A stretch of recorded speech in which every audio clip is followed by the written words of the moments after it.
मेरी वीडियोस काफ़ी लंबी हो सकती हैं, तो ये वीडियो भी लंबी होगी। अगर आप देख सकते हैं तो ये वीडियो देखना, क्योंकि मेरा पर्पज़ है आपको कुछ वैल्यू ऐड करना, ना कि शॉर्ट से अपने चैनल को ग्रो करना और व्यूज़ का प्राप्त करना। वैसे तो व्यूज़ तो वैसे भी नहीं आ रहे, कोई बात नहीं, ठीक है, उससे वो मायने नहीं रखता है। तो यहाँ पे आज मैं बात करने वाला हूँ अपने एक्सपीरियंस के बारे में, कि मेरी लाइफ का एक एक्सपीरियंस रहा है, उसके बेस पे मैं आपसे कुछ बातें यहाँ पे रखूँगा जो हो सकता है आपकी लाइफ में कुछ वैल्यू ऐड करें। देखो, अगर हम पूरे दुनिया को इस तरीके से देखें कि एक आइडियल दुनिया है, तो आइडियल दुनिया में कैसे लोग होंगे, किस तरीके से जीवन जिएंगे, ये किस तरीके से होना चाहिए। अगर दुनिया में लोग एक दूसरे से ईर्ष्या नहीं कर रहे हैं, एक दूसरे से जेलसी की भावना नहीं रखते हैं, प्रेम करते हैं और आपस में मतलब सौहार्द भाव रखते हैं, तो ये मान सकते हैं कि ये जो दुनिया है ये एक अपने आदर्श स्थिति में है। ये बेसिक जो ऊपर के जो गुण हैं वो मैं आपको बता रहा हूँ। तो ये चीज़ एक बच्चे को समझ में कैसे आएगी, क्योंकि आज के समय में बहुत सारी जो जगह हैं वहाँ पे हर तरह का इन्वायरमेंट रहता है, ठीक है। बच्चा उसी के अकॉर्डिंग, बच्चे को पता नहीं कि क्या सही है क्या गलत है। बच्चा अपने माइंड में वही चीज़ें प्रोसेस करता है जो उसके आसपास के समाज में सही या गलत के मायने में बैठती हैं। जो चीज़ उसके समाज के लिए सही है वो उसके लिए भी सही है, क्योंकि वो उसी अपब्रिंगिंग से आया हुआ है वो। तो मेरे लिए एक बहुत बड़ा एक चैलेंज था, या मतलब एक ऐसी स्थिति थी कि जहाँ पे मुझे ये तय करना था कि तुम्हें जो ये जो जीवन जीना है, किस प्रकार की मानसिकता के साथ जीवन जीना है, ये मेरे लिए एक बहुत बड़ा प्रश्न था। तो जैसे जैसे मैं बड़ा हुआ अपनी छोटी एज से, तो एक प्रश्न मेरे अंदर था, क्योंकि मेरे में खुद अपना जो व्यवहार है, जो अपनी एक आइडेंटिटी है, यूजुअली बच्चों के अंदर ये आइडेंटिटी बचपन से आ नहीं जाती है, नहीं होती है उनमें। कुछ एक आध होते हैं जिनके बचपन से ही एक अलग प्रकार का नेचर होता है, वो अपने ही नेचर के अकॉर्डिंग जैसे जैसे बड़े होते हैं उसी नेचर के अकॉर्डिंग रहते हैं, मतलब वही नेचर उनका रहता है। ऐसे बहुत कम बच्चे होते हैं। बट मैं जिस तरीके से बड़ा हुआ, तो मुझे ये माइंडसेट समझना था। मुझे समझना था कि किस माइंडसेट से मैं इस दुनिया में जीऊँ तो मैं एक सही जीवन जी पाऊँगा। ये मेरे लिए एक बहुत बड़ा चैलेंज था और मैं इसको ब्लेसिंग भी मानता हूँ कि मेरे अंदर ऐसा थॉट आया। तो इस वजह से मुझे फ़ायदा ये हुआ कि अभी के समय में, जिस समय पे लोगों के पास चीज़ें हैं, पावर में हैं और बहुत बड़े तबके के लोग उस पावर का मिसयूज़ कर रहे हैं, और उसी वजह से समाज में अव्यवस्था हुई है। तो मेरे आसपास के जितने भी लोग थे, वो जिस भी तरीके से जिस भी चीज़ों को प्रायर मान के अपनी लाइफ जी रहे थे, तो मैंने उनके माइंडसेट को अपना कर देखा, उसके अकॉर्डिंग एक्ट किया। बट उस माइंडसेट के साथ मुझे नहीं लगा कि मैं ये जीवन सही तरीके से जी पाऊँगा, अपना आगे का जीवन। ये एक बहुत अर्ली स्टेज में, बहुत अपनी एज से आगे की सोच रहा था मैं, बट फॉर्चुनेटली ये मैं सोच पाया। और उस वजह से मुझे ये फ़ायदा ये हुआ कि आज इंडिविजुअल लेवल पे कोई भी काम करने से पहले मेरे अंदर ये थॉट आता है कि कोई भी जो मैं काम करूँगा इसका समाज पे क्या इफ़ेक्ट पड़ेगा। अगर उसका समाज पे किसी भी प्रकार से कोई नकारात्मक प्रभाव पड़ रहा है तो मैं वो काम करना प्रेफर नहीं करता हूँ। तो ये जो माइंडसेट है, इसको डेवलप होने में काफ़ी साल लगे, काफ़ी मेरा समय, एनर्जी बहुत सारी इसमें गई, पर मुझे उस चीज़ का कोई रिग्रेट नहीं होता। क्योंकि अगर आप इस स्तर में, इस दुनिया में रहकर अगर आप ये माइंडसेट अचीव कर लेते हैं किसी भी स्टेज में, तो तब आप दुनिया के लिए प्रॉब्लमेटिक कभी नहीं बनेंगे। दुनिया को आप कुछ पॉजिटिव देंगे ही देंगे। और जिन बच्चों का माइंडसेट इस तरीके से बड़े होते हुए अपनी एक अर्ली एज में, टीन एज में बड़े होते हुए ये माइंडसेट किन्हीं वजहों से डेवलप नहीं हो पाता है या उसके आसपास के वातावरण के थ्रू डेवलप नहीं हो पाता है, तो वो बच्चा जब बड़ा होता है तो उसको यही समझ में आता है कि अगर मैं अपने स्वार्थ के लिए या अपने से जुड़े हुए लोगों के लिए जब कुछ करूँगा तो ही मुझे फ़ायदा होगा। तो इस माइंडसेट के साथ जब बच्चा बड़ा होता है तो वो बच्चे के लिए सही गलत में अंतर कर पाना बड़े लेवल पे बहुत ज़्यादा मुश्किल हो जाता है। अब सपोज़ दैट एक एग्ज़ाम्पल मैं आपको यहाँ पे देता हूँ। किसी बच्चे ने अपने बचपन में बहुत सारा स्ट्रगल देखा, फैमिली कंडीशन ख़राब थी, लेकिन किन्हीं वजहों से वो मेहनत करके जिस भी माइंडसेट से, क्योंकि दुनिया में तो आप काम करोगे उसी के अकॉर्डिंग आपको जो है रिजल्ट मिलेंगे, बट किस माइंडसेट के साथ काम किया ये नहीं पता।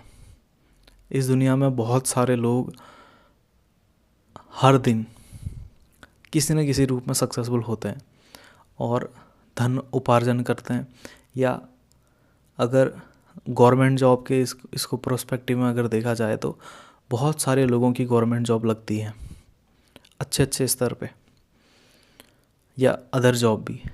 तो अगर कोई इंसान धनोपार्जन कर पा रहा है एक रेपुटेटेड जॉब में रह करके, क्या उसका माइंडसेट वैसा है कि अगर वो बड़े पद पे पहुंच जाए तो अपने आसपास के लोगों के लिए वो चीज़ें मुश्किल नहीं होने देगा, या केवल अपने स्वार्थ के बारे में सोचेगा?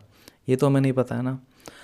तो जब ऐसे माइंडसेट का इंसान जिसने अपनी लाइफ में चीज़ें बहुत मुश्किल से प्राप्त करी, बट एक माइंडसेट उसका ये बन गया कि इस दुनिया में पैसा ही सब कुछ होता है, दुनिया वाले कभी तुम्हारे काम नहीं आते हैं, जो कि सच है, गलत नहीं है। सोसाइटी आपको जब आप आगे बढ़ रहे होते हैं हर लेवल पे आपको नीचे खींचने की कोशिश करती है। आपके आसपास के दोस्त ही आपसे ईर्ष्या करने लगते हैं, हर कोई नहीं बट समाज में ईर्ष्या है, इस बात को आप डिनाई नहीं कर सकते हैं।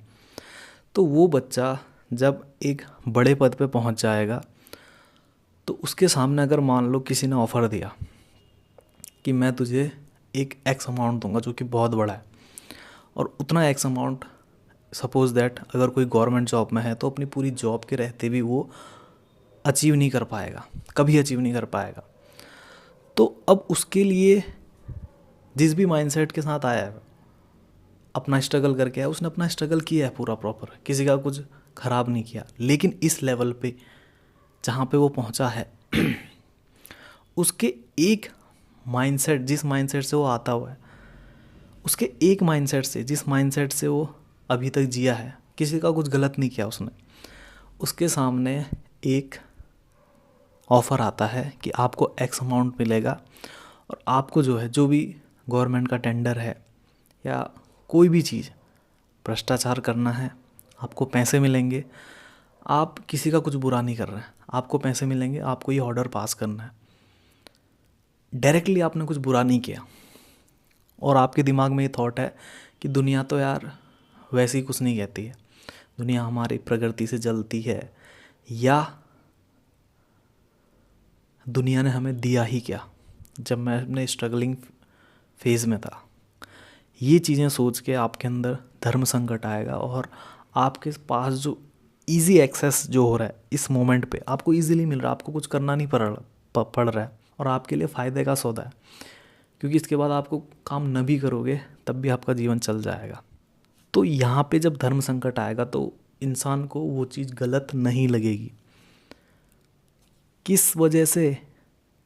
जो देने वाला है वो ये बोलेगा, या आप खुद भी सोचोगे, इस समाज ने जब मैं आगे बढ़ रहा था मुझे क्या दिया, या जब मैं आगे बढ़ रहा था कई लोगों ने मेरी टांग खींचने की कोशिश करी या मुझे नीचे गिराने की कोशिश करी, या अभी भी जब मैं इस पोजीशन पे पहुंच गया हूं तो कई लोग मेरे से ईर्ष्या करते हैं। और आज के समय में पैसा ही सबसे ज़्यादा इम्पोर्टेंट है, जो कि सही बात भी है। और वो इंसान वो डील एक्सेप्ट कर लेता है। और उससे होता क्या, मान लो अगर वो कोई एक बड़ा अधिकारी है, अब जिस इंसान ने उसे पैसे दिए, सपोज दैट कि वो एक ठेकेदार है, उसे हाईवे का टेंडर मिलना था और उस टेंडर मिलने के लिए उसने उस अधिकारी को पैसे दिए, जिसका एक बहुत बड़ा अमाउंट उस अधिकारी को मिल गया। अब उसे वो टेंडर मिल गया। टेंडर मिलने के बाद उसने चीज़ें सही से नहीं करी और उस कॉन्ट्रैक्टर ने मिलावट द्वारा या कम सामान डाल के कोई भी चीज़ तैयार कर ली, कोई पुल तैयार कर लिया, कोई रोड तैयार कर लिया, कोई भी ऐसा चीज़ जो गवर्नमेंट से जिसका टेंडर निकला था। अब इसका राष्ट्र के हित से क्या कनेक्शन है, तो इसका इफ़ेक्ट क्या पड़ेगा देश की प्रगति पे। आप सोच के देखो, अगर किसी देश का इंफ्रास्ट्रक्चर है वही अगर सही नहीं होगा तो देश कैसे प्रगति कर पाएगा। आपके घर जाने के लिए एक रोड बनी हुई है फॉर एग्ज़ाम्पल, और उस रोड में गड्ढे ही गड्ढे हैं, और उस रोड को बनाने के लिए सालों से करोड़ों रुपए पानी की तरह बह रहे हैं, बट फिर भी उस रोड में गड्ढे हैं। और उससे दिक्कत क्या हो रही है, ट्रांसपोर्टेशन में दिक्कत हो रही है, एक्सीडेंट हो जा रहे हैं, नुकसान इससे देश को ही है। पर इतनी दूर की सोचने के लिए क्या उस व्यक्ति के पास दूरदर्शी बुद्धि है, इतनी दूर तक सोच सकता है वो। जो व्यक्ति है अधिकारी बना, अपनी लाइफ में स्ट्रगल करा उसने, उसका अपना स्ट्रगल है। पर अगर आपका माइंडसेट सही मायने में रिच नहीं है ना, तो आप उस लेवल पे आके भी देश को चूस रहे हो। भले इंडिविजुअल लेवल पे आपने मेहनत करी है, आप बहुत एक गरीब कंडीशन से ऊंचे उठ के आए, ठीक है, इंडिविजुअल लेवल पे वो आपकी सक्सेस ही है। आपके आसपास के जो भी रिश्तेदारों में आपका नाम होगा, लोग पूजा करेंगे या आपको सम्मान देंगे, जो भी है, जो भी चीज़ें हैं, समाज में एक अच्छा स्तर होगा। गवर्नमेंट जॉब है तो आपकी शादी भी अच्छे घर से होगी, ऐसा एज्यूम कर सकता हूँ मैं।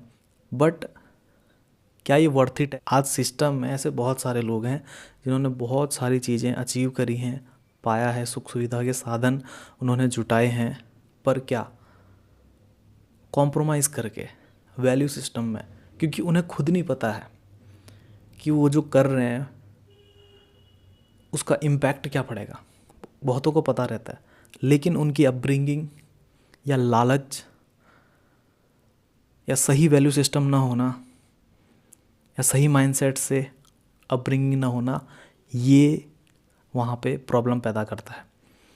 और वहीं पे कोई इंसान अपने आसपास के माहौल, वातावरण या पेरेंट्स ने उन्हें सही माइंडसेट के साथ जीना सिखाया है। बहुत सारे ऐसे लोग भी हैं जिनके लिए आप पूरी दुनिया की दौलत ला के उनके सामने रख दोगे और उनसे आपको केवल अपने फ़ायदे के लिए एक साइन करवाना होगा या कोई भी छोटा मोटा काम करवाना होगा अपने फ़ायदे के लिए, वो नहीं करते। तो अंतर क्या है इनमें? अंतर यही है, इनको पता है कि उनके एक डिसीजन से एक लॉन्ग वे में, एक ब्रॉड वे में क्या इफ़ेक्ट पड़ सकता है, क्योंकि उतना वो सोच पा रहे हैं। उनकी अपब्रिंगिंग वैसे हुई है, मेहनत उनने भी की है उस स्तर तक पहुंचने में। या अगर कोई एक नॉर्मल जीवन भी जी रहा है अपना जीवन यापन करने के लिए, यहाँ पे अगर मैं उदाहरण दूँ, संत कबीर, संत रैदास, ऐसे बहुत सारे उदाहरण हैं।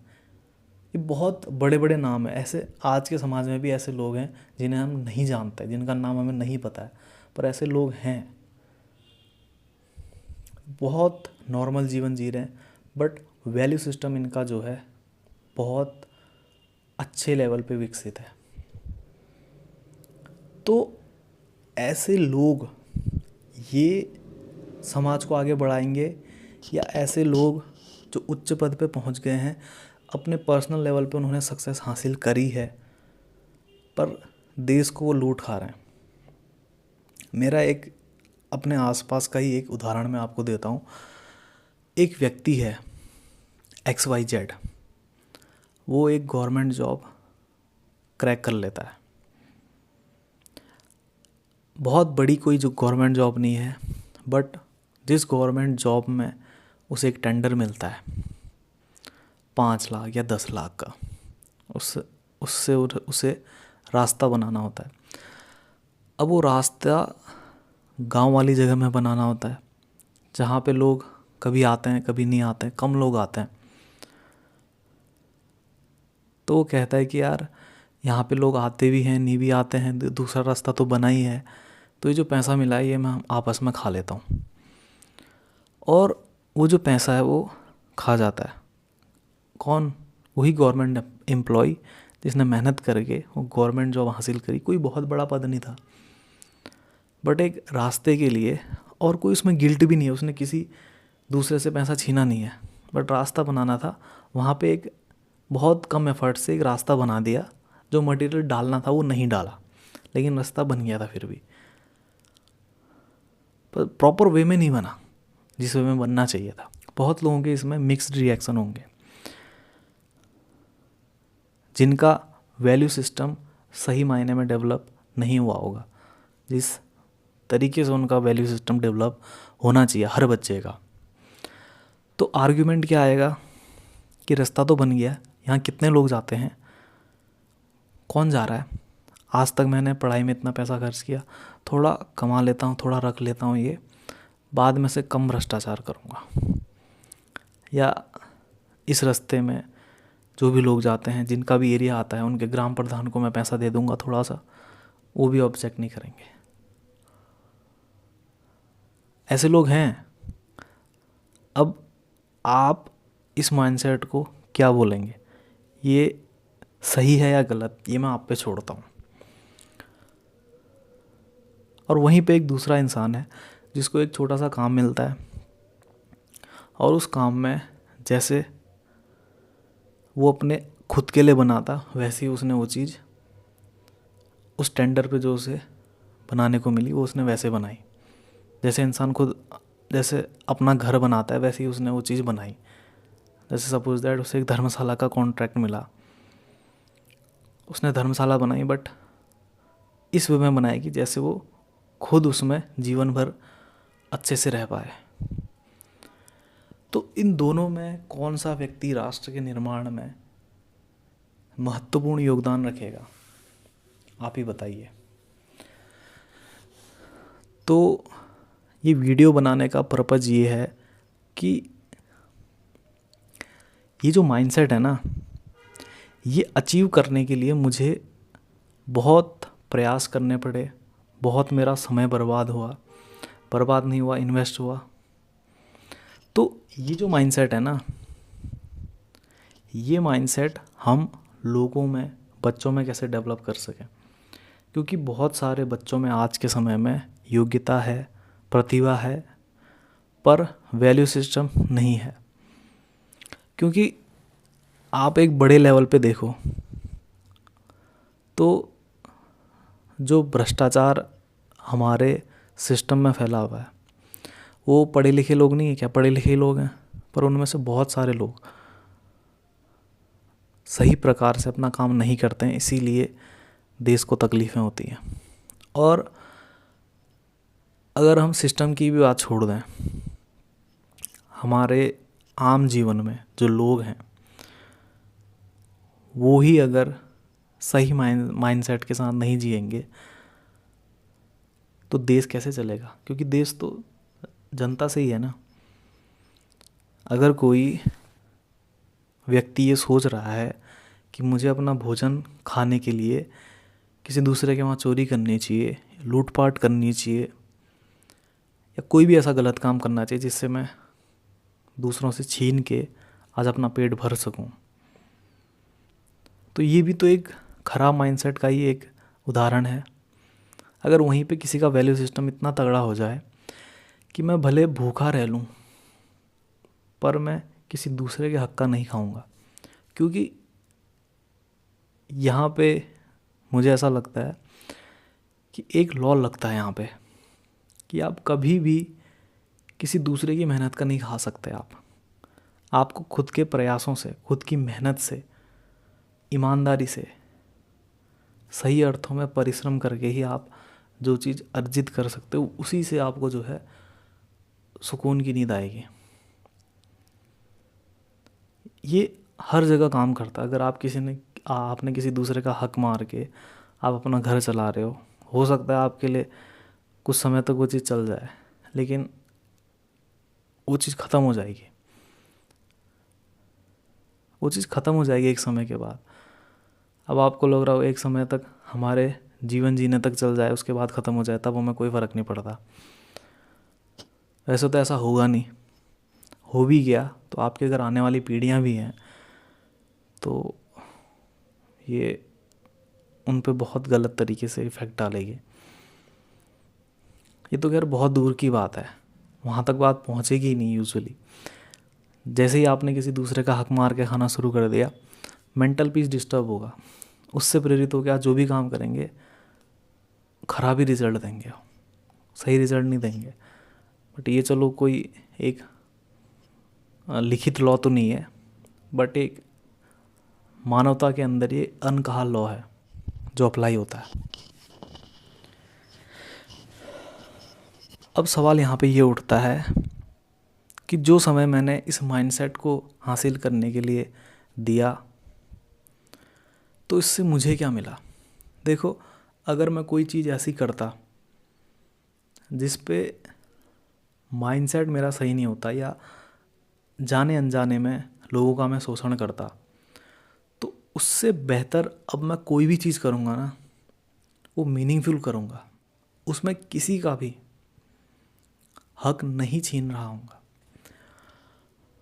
और उस काम में किसी भी तरीके से किसी दूसरे का अधिकार का हनन नहीं होगा, या किसी दूसरे के अधिकार का मैं नहीं खा रहा हूँगा। मेरे लिए ये मायने रखता है और आपके लिए भी मायने रखना चाहिए। और इससे मिलता क्या है? वो चीज़ मिलती है जिसके लिए आप भागते हो। एक दौड़ लगी रहती है ना, भेड़ चाल वाली, कहाँ दौड़ना है, उस दौड़ में आप नहीं घुसोगे। जहाँ पे भी हो आप उसी समय उसी स्थिति में शांति को प्राप्त हो जाओगे। तो मेरे लिए ये माइंडसेट ज़्यादा मायने रखता है उस पोजीशन पे पहुँचने से, जिस पोजीशन पे पहुँच के अगर वो माइंडसेट मैं हासिल नहीं कर पाता हूँ तो उससे जाने अनजाने में कई लोगों का नुकसान हो सकता है। तो मैंने ये प्रेफर किया कि उस रास्ते पे जाने से अच्छा इस रास्ते में जाके कोई भी काम जिस भी लेवल पे होगा वो एकदम पारदर्शी तरीके से होगा। कहीं पे भी व्यक्तिगत स्वार्थ प्रायर नहीं होगा। तो ये माइंडसेट अचीव करना मेरे लिए महत्वपूर्ण था, है और हमेशा रहेगा। और यही सीख मैं आने वाली जनरेशन को भी देना चाहता हूँ और हमारी जनरेशन को भी देना चाहता हूँ।